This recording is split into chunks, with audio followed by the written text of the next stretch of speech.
नमस्ते प्यारे बच्चों। आप सभी का स्वागत है आपके अपने YouTube चैनल एग्ज़ाम मैग्नेट में। आज कक्षा 10 सामाजिक के महत्वपूर्ण ऑब्जेक्टिव प्रश्न देखेंगे जो आपकी परीक्षाओं के लिए बहुत ही महत्वपूर्ण होंगे।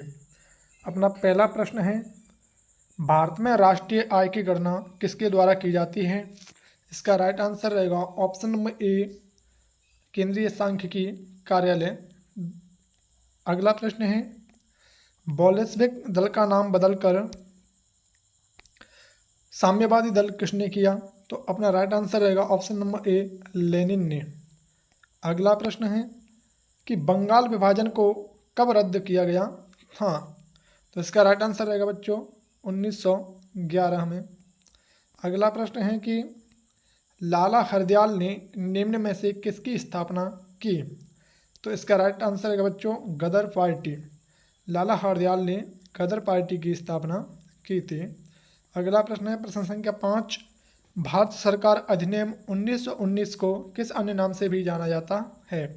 तो इसका राइट आंसर रहेगा ऑप्शन ए, मॉन्टेग्यू चेम्सफोर्ड सुधार। अगला प्रश्न है प्रश्न संख्या 6 की अखिल भारतीय मुस्लिम लीग की स्थापना किसने की थी? तो इसका राइट आंसर रहेगा ऑप्शन नंबर सी, नवाब सलीमुल्लाह खान। नवाब सलीमुल्लाह खान और आगा खान ने 30 दिसंबर 1906 को ढाका में भारतीय मुस्लिम लीग की स्थापना की थी। अगला प्रश्न है प्रश्न संख्या 7 कि दक्षिणी वियतनाम में बाओदाई की सरकार निम्न में से किसकी समर्थक थी? तो इसका राइट आंसर रहेगा ऑप्शन नंबर सी, फ्रांस।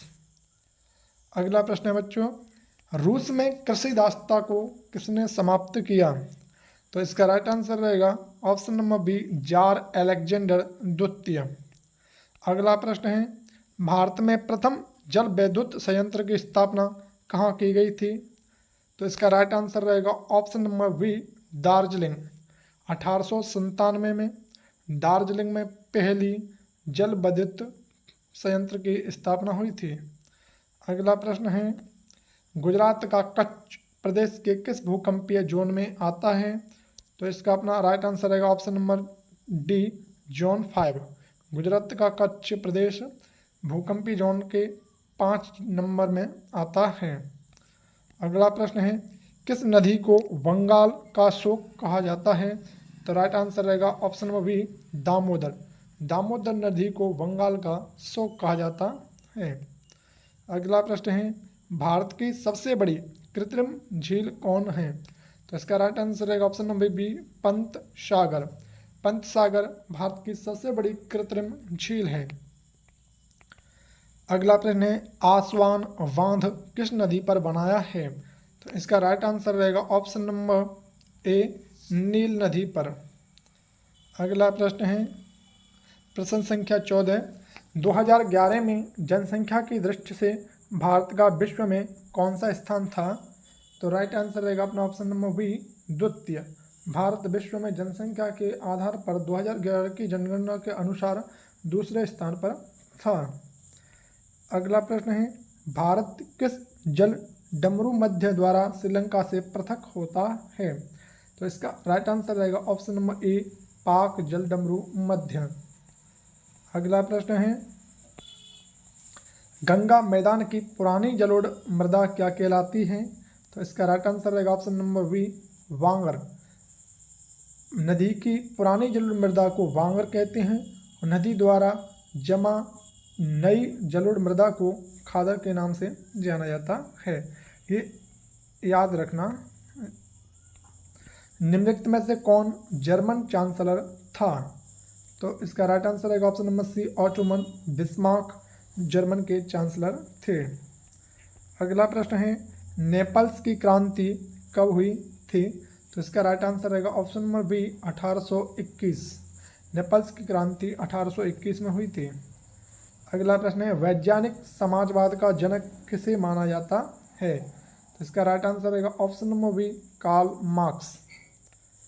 अगला प्रश्न है निम्न में से किसने केसर ए हिंद की उपाधि दी गई थी? तो अपना राइट आंसर रहेगा option number B, Mahatma Gandhi. अगला प्रश्न है प्रश्न संख्या 21, निम्न में से किस आंदोलन की शुरुआत दांडी मार्च से हुई थी? तो इसका अपना राइट आंसर रहेगा ऑप्शन नंबर ए, सविनय अवज्ञा आंदोलन। प्रश्न संख्या 22, अमृत बाजार पत्रिका किस भाषा का समाचार पत्र था? तो इसका राइट आंसर रहेगा ऑप्शन नंबर सी, मराठी। अगला प्रश्न है प्रश्न संख्या 23, अखिल भारतीय ट्रेड यूनियन कांग्रेस की स्थापना कब हुई थी? तो इसका राइट आंसर रहेगा ऑप्शन नंबर डी, 1920। अगला प्रश्न है प्रश्न संख्या 24, सोवियत संघ का विघटन कब हुआ? तो इसका राइट आंसर रहेगा ऑप्शन नंबर बी, 1991। अगला प्रश्न है प्रश्न संख्या 25, सबसे लंबा राष्ट्रीय जलमार्ग कौन सा है?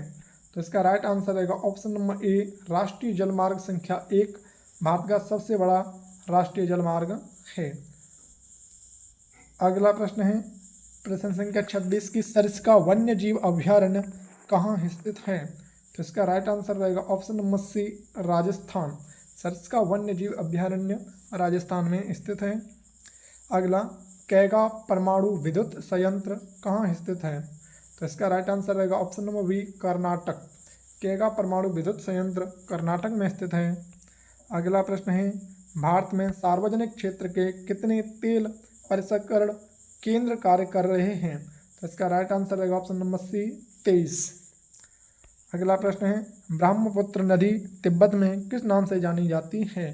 तो अपना राइट आंसर रहेगा बच्चों ऑप्शन नंबर बी, सांगपो नदी। अगला प्रश्न है, भारत की सबसे पुरानी तेल शोधन इकाई कौन है? तो इसका राइट आंसर रहेगा option number C, Dibrugarh Assam. Dibrugarh Assam Bharat की सबसे पुरानी तेल शोधन इकाई है। निम्नलिखित में कौन रोपण फसल है? इसका राइट आंसर रहेगा ऑप्शन नंबर डी, इनमें से सभी। चाय, रबड़, गन्ना ये सभी रोपण फसल के उदाहरण हैं। अगला प्रश्न है प्रश्न संख्या 32, प्राकृतिक गैस किस खनिज के साथ पाई जाती है? तो इसका राइट आंसर रहेगा ऑप्शन नंबर डी, पेट्रोलियम। अगला प्रश्न है, बिहार में जीवन यापन का मुख्य स्रोत क्या है? तो इसका राइट आंसर रहेगा बच्चों ऑप्शन नंबर ए, कृषि। बिहार में जीवन यापन का मुख्य स्रोत कृषि है। अगला प्रश्न, निम्न में से क्या आर्थिक गतिविधि में नहीं है? तो इसका राइट आंसर रहेगा ऑप्शन नंबर सी, गरीबी आर्थिक गतिविधि का संबंधित नहीं है। अगला प्रश्न है, मुद्रा का प्राथमिक कार्य क्या है? तो मुद्रा का प्राथमिक कार्य है विनिमय का माध्यम, ऑप्शन नंबर सी। अगला प्रश्न है प्रश्न संख्या 36, निम्न में कौन दीर्घकालीन ऋण प्रदान करता है? तो बच्चों इसका राइट आंसर रहेगा ऑप्शन नंबर बी, भूमि विकास बैंक। अगला प्रश्न है प्रश्न संख्या 37, निम्न में से क्या गैर आर्थिक आधारभूत संरचना का अंग है? तो प्यारे बच्चों इसका आंसर रहेगा ऑप्शन नंबर बी, शिक्षा।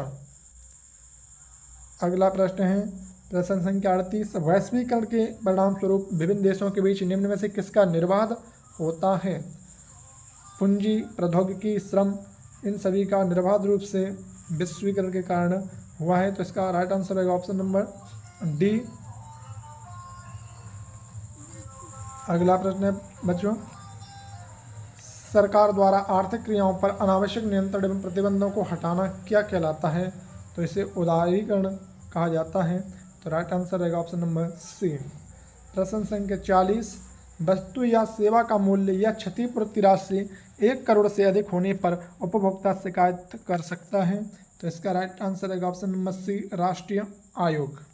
प्यारे बच्चों, अगर आपको ये वीडियो अच्छा लगे तो वीडियो को शेयर करें, चैनल को सब्सक्राइब करें और ज़्यादा से ज़्यादा प्यार दें, जिससे हम और वीडियो बनाएं।